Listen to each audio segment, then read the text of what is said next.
تو مجھ کو بھی چاہے تو مسلمان بنا سکتے تھے، پر کیوں نہیں؟ اللہ اگر ایک ہے تو مجھ کو بھی چاہے مسلمان بنا سکتے تھے، میرے کو کیوں ہندو بنا ہے؟ بھائی صاحب کا سوال ہے، اگر اللہ ایک ہے تو مجھ کو بھی مسلمان بنا سکتے تھے، اس نے کیوں نہیں تمہیں مسلمان بنایا؟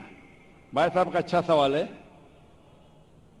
اور اس کا جواب ہے کہ ہمارے آخری پیغمبر محمد صلی اللہ علیہ وسلم فرماتے کہ ہر انسان، ہر بچہ جب پیدا ہوتا ہے وہ دین الفطر میں پیدا ہوتا ہے۔ دین الفطر مطلب وہ مسلمان جیسا پیدا ہوتا ہے۔ مسلم کا مطلب وہ انسان جو اپنی زندگی اللہ، بھگوان، ایشور، اپنے خالق کے مطابق بسر کرتا ہے۔ جو انسان اپنی زندگی اپنے خالق، اپنے اللہ کے کہے ہوئے احکامات کے مطابق بسر کرتا ہے، اسے کہتے ہیں عربی میں مسلم۔ تو ہر انسان جب پیدا ہوتا ہے، چاہے ہندو خاندان میں پیدا ہو، یا عیسائی خاندان میں، یا یہودی خاندان میں، یا مسلم خاندان میں، کوئی بھی خاندان میں پیدا ہوتا ہے، وہ پیدا ہوتا ہے مسلمان جیسا۔ اس کے بعد اس کے والدین، اس کے بڑے، اس کے ٹیچرز اسے سکھاتے ہیں۔ اگر صحیح چیز سکھاتے تو وہ صحیح راستے پہ رہتا ہے، ورنہ وہ دوسرے راستے پہ بھٹک جاتا ہے۔ ہو سکتا ہے کہ بت پرستی کرنے لگے، وہ مورتی پوجا کرنے لگتا ہے، ہو سکتا ہے وہ آگ کی پوجا کرنے لگے۔ اسی لیے اگر کوئی غیر مسلم مسلم بنتا ہے، اردو میں اکثر کہتے ہیں نو مسلم، جو غلط ہے، انگریزی میں کہتے ہیں convert. Convert means going from one track to the other which is wrong۔ صحیح لفظ ہے لوٹا ہوا مسلم، کیونکہ ہر انسان پیدا ہوتا ہے مسلم جیسا، پھر اس کے والدین، اس کے بڑے کے ذریعے سے وہ غلط ٹریک پہ جاتا ہے، اور جب صحیح ٹریک پہ آ جاتا ہے واپس، صحیح لفظ ہے لوٹا ہوا مسلم، انگریزی میں کہیں گے ریورٹ۔ اکثر ہم کہتے ہیں نو مسلم، جو اسلامی تعلیمات کے مطابق غلط ہے۔ صحیح لفظ ہونا چاہیے لوٹا ہوا مسلم، ریورٹ۔ اور آپ کا سوال تھا کہ اللہ نے تمہیں مسلم کیوں نہیں بنایا؟ اللہ نے تمہیں مسلم ہی بنایا۔ ہو سکتا ہے کہ بچپن میں آپ کے بڑے، آپ کے والدین، آپ کے ٹیچر آپ کو صحیح راستہ نہیں دکھا سکے اور آپ غلط راستے پہ گئے، لیکن اس کے باوجود آپ اللہ کو دوشی نہیں ٹھہرا سکتے۔ آپ یہ پوچھ سکتے کہ اللہ نے کیوں مجھے ہندو خاندان میں پیدا کیا؟ اگر مسلم خاندان میں پیدا کیا ہوتا، ہو سکتا ہے کہ میں مسلمان ہوتا۔ اللہ تعالیٰ فرماتے ہیں قرآن مجید میں، سورہ فرقان میں، سورہ نمبر 25، کہ اللہ اگر چاہے تو سارے انسانوں کو مسلمان بنا سکتا ہے، لیکن پھر ٹیسٹ کیا ہے؟ اگر ٹیچر چاہے تو سارے اسٹوڈنٹ کو پاس کر سکتا ہے، لیکن ٹیسٹ کیا؟ ٹیسٹ وہ ہوتا ہے کہ ٹیچر صحیح تعلیم دینے کے بعد امتحان لیتا ہے، جو آدمی صحیح جواب دیتا ہے وہ پاس ہوتا ہے، جو غلط دیتا ہے فیل ہوتا ہے۔ تو اللہ تعالیٰ نے سارے انسانوں کو اپنا آخری پیغام دے چکا ہے قرآن مجید۔ اس کے بعد اگر انسان اس پہ عمل کرتے تو پاس ہوتے، عمل نہیں کرتے تو فیل ہوتے۔ اور اگر آپ اللہ سے کمپلین کریں گے کہ کیوں مجھے ہندو خاندان میں پیدا کیا، تو اللہ تعالیٰ فرماتے ہیں کہ آپ کدھر بھی پیدا ہو، چاہے مسلمان خاندان میں یا ہندو خاندان میں، یہ کہنا کہ ہر انسان جو مسلم خاندان میں پیدا ہوتا ہے جنت میں جائے گا، بالکل غلط ہے۔ صرف مسلمان خاندان میں پیدا ہونے کے بعد اور مسلم نام رکھنے سے انسان جنت میں نہیں جاتا ہے۔ جنت میں جانے کے لیے ایک اللہ میں ماننے کے علاوہ، اللہ کے رسول میں ماننے کے علاوہ ان کے احکامات پہ عمل کرنا چاہیے۔ ہر مسلم عمل تو نہیں کرتا ہے، تو ہر انسان جو مسلم خاندان میں جائے گا، جو مسلم خاندان میں پیدا ہوتا ہے، وہ جنت میں نہیں جائے گا۔ لیکن اللہ تعالیٰ یہ فرماتے ہیں کہ ہر انسان کو، سورہ فصلت میں سورہ نمبر 41 آیت نمبر 53 اللہ تعالیٰ فرماتے سنوریم آیاتنا فی الآفاق وفی انفسہم حتی یتبین انہ الحق، کہ بہت جلدی ہم آپ کو اپنی نشانیاں دکھائیں گے۔ اللہ تعالیٰ فرما رہے انسانوں سے کہ جلد ہم آپ کو ہماری نشانیاں دکھائیں گے ہورائزنز میں، تاکہ آپ پہ واضح ہو جائے کیا حق ہے، کیا اللہ ایک ہے، اللہ کے علاوہ کوئی معبود نہیں ہے. لیکن حق ظاہر ہونے کے بعد ہر انسان اس پہ عمل کرنا ضروری نہیں. وہ سوچنے لگے، وہ انسان سوچ سکتا ہے کہ اگر میں اسلام قبول کروں تو ہو سکتا ہے کہ میرے دوست مجھے چھوڑ دیں گے، ہو سکتا ہے کہ میرے والدین مجھے جائیداد سے دخل کر دیں گے، ہو سکتا ہے کہ مجھے میرے تجارت میں نقصان ہو. تو یہ سب چیزیں انسان کو بہت بار بھٹکاتی ہے اور حق قبول کرنے سے روکتی ہے. لیکن آخرت کے دن کے اوپر آپ یہ اللہ سے کمپلین نہیں کر سکیں گے کہ مجھے کسی نے بھی اسلام کے بارے میں نہیں کہا. اسی لیے قرآن مجید میں لکھا گیا ہے سورہ انعام میں سورہ نمبر 6 آیت نمبر 158 کہ اس دن، آخرت کے دن، اگر آپ کہیں گے کہ میرے والدین بت پرست تھے، مورتی پوجا کرتے تھے، اسی لیے میں کر رہا ہوں، تو اللہ تعالیٰ فرمائے گا یہ بہانہ نہیں چلے گا. کیونکہ اللہ تعالیٰ خود ہر انسان کے دل میں واضح کر دیتا ہے حق کیا ہے، اور واضح کرنے کے بعد آپ کے پاس کوئی شکایت کا موقع نہیں رہے گا. اور آپ کو بھی، آپ آج اس مجلس میں آ چکے ہیں اور میں نے لاکھوں لوگ کے سامنے آپ کو واضح کیا ہے کہ خدا ایک ہے، اس کے علاوہ کوئی معبود نہیں، اور محمد صلی اللہ علیہ وسلم اس کے آخری پیغمبر ہے. اگر آج آپ اس بات کو نہیں مانیں گے تو کل آپ یہ کمپلین نہیں کر سکیں گے، آپ شکایت نہیں کر سکیں گے اللہ سے کہ مجھے پتا نہیں تھا. باقی لوگ کر سکیں گے کہ نہیں، وہ بعد میں دیکھا جائے گا. آپ تو، اللہ تو واضح کر دیا کس کے ذریعے پتا نہیں، لیکن آج میرے ذریعے تو کر رہا ہے آپ کو، اور اتنے لاکھوں لوگ شہادہ دے رہے اور کروڑوں لوگ ٹیلی ویژن پہ دیکھ رہے آپ کو. تو ابھی آپ کے پاس کوئی بہانہ نہیں، کوئی شکایت نہیں یہ کہنے کے لیے کہ میں مسلمان خاندان میں پیدا نہیں ہوا اس لیے میں نے اس دھرم کو ایکسپٹ نہیں کیا. میں آپ سے پوچھنا چاہتا ہوں بھائی صاحب، آپ مانتے ہیں کہ خدا ایک ہے؟ وہ تو ہے. آپ مانتے ہیں خدا ایک ہے؟ ہاں. آپ مانتے ہیں کہ بت پرستی غلط ہے؟ پر کون سا خدا ہے وہ پتا نہیں. نہیں، مورتی پوجا صحیح ہے کہ غلط ہے آپ کے حساب سے؟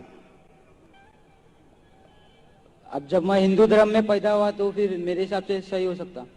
آپ کہتے ہیں کہ ہندو دھرم کے مطابق مورتی پوجا صحیح ہے. میں آپ کو آپ کے ہندو دھرم کی کتابوں کا حوالہ دیتا ہوں، مذہبی کتابوں کا.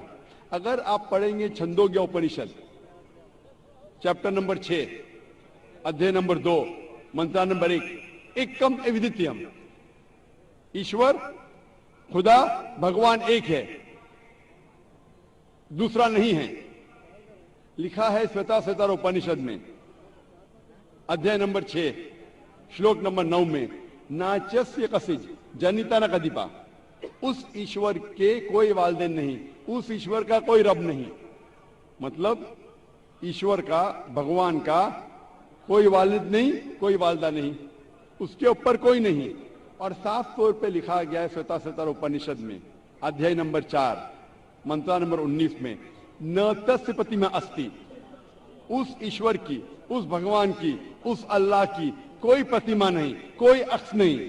عکس، پرتما جو سنسکرت لفظ ہے اس کے معنی ہے عکس. خدا کا کوئی پرتما نہیں، کوئی عکس نہیں، کوئی فوٹوگراف نہیں، کوئی پینٹنگ نہیں، کوئی پورٹریٹ نہیں، کوئی مورتی نہیں، کوئی بت نہیں. اور یہ پیغام دہرایا گیا ہے یجروید میں ادھیائے نمبر 32 منترا نمبر 3 میں، جس میں لکھا ہے نا تسیہ پرتما استی، اس ایشور، اس بھگوان، اس اللہ کی کوئی پرتما نہیں، کوئی عکس نہیں، کوئی پکچر نہیں، کوئی پینٹنگ نہیں، کوئی پورٹریٹ نہیں، کوئی بت نہیں، کوئی مورتی نہیں. صاف طور پہ آپ کے مذہبی کتاب میں لکھا ہے کہ مورتی پوجا غلط ہے. اور ہندوازم کا برہما سوترا ہے، ایکم برہم دیوتیا ناستے نینا ناستے کنچن، بھگوان ایک ہی ہے، دوسرا نہیں ہے، نہیں ہے، نہیں ہے، ذرا بھی نہیں ہے. ابھی میں آپ سے پوچھتا ہوں بھائی صاحب، جب آپ کے مذہبی کتاب میں صاف طور سے لکھا ہوا ہے کہ مورتی پوجا غلط ہے، تو پھر بھی آپ مانتے ہیں کہ مورتی پوجا صحیح ہے؟ نہیں.